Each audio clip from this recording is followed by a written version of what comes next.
Jordan's shoes outsell LeBron, KD, and Steph combined even today. You're talking about from a player that hasn't played basketball going on 30 years. Now, some people will say, well, the reason that happens is because of marketing. Yeah, so they don't market anybody else, right? They don't market KD. They don't market Stephen Curry. They don't market LeBron James. They don't market them, right? I'm lost. They don't. When Jordan was playing, there wasn't even social media. So what's your excuse? The reason Jordan did so well with the Nike marketing is because he was a phenomenon. He was a phenomenon, literally. So the marketing went hand in hand with what he was doing.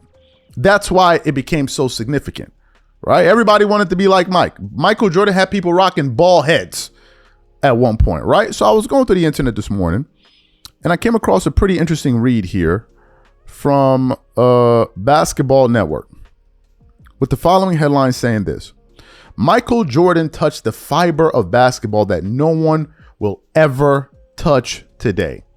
Kenny Smith says nobody in the league today comes close to Michael Jordan. Okay, so let's get into it here. Kenny Smith has been around the NBA for most of his life. After playing at the University of North Carolina, he won 2 championships with the Houston Rockets during his brief, colorful 10-year career.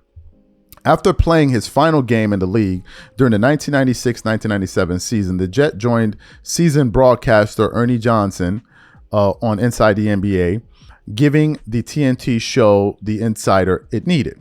After covering the league for the past 28 years, the 6'3" guard was recently asked if there was, in his opinion, anyone in the league who's Michael Jordan like. Kenny confidently stated that there wasn't anyone. Not even the player fans and pundits were anointing as the face of the NBA and possibly the next megastar, Anthony Edwards. Not even close.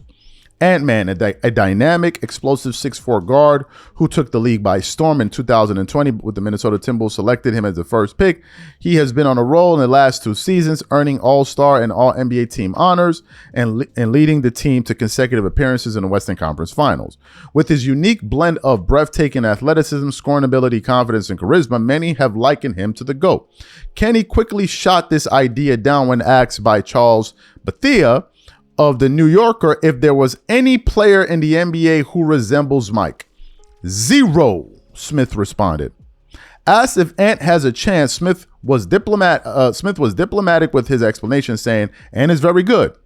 Talented player. He reflected that MJ didn't just score on the court. He touched lives, much like the legendary Michael Jackson did through his music.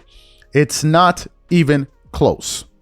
Michael Jordan touched the fiber of basketball that no one will ever touch today, Kenny noted. Larry Bird touched the fiber of basketball that no one is going to touch today. Maybe LeBron. LeBron is touching the Larry Bird, Magic Johnson fiber. He is not touching the Jordan fiber.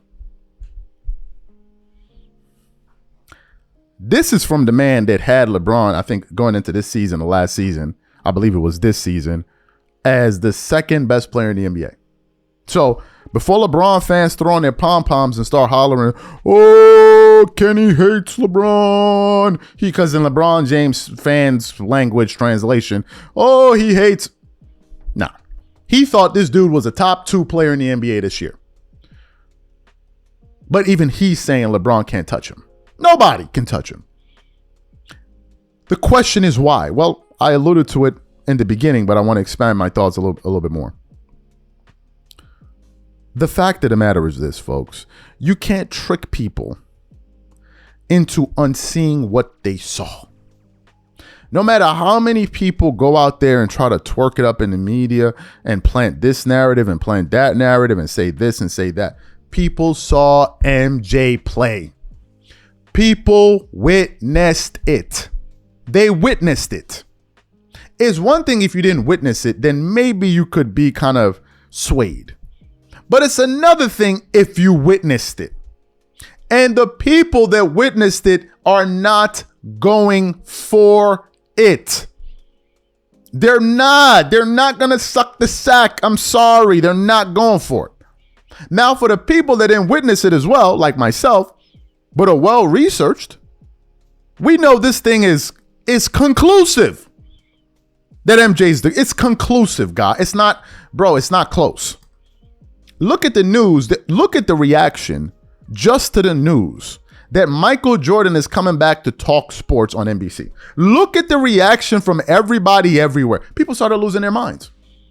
The excitement, the euphoria. Oh my God, Michael Jordan's coming back. Michael Jordan's coming back. Oh, what are we going to do? What are we going to say? What does it mean? People are excited.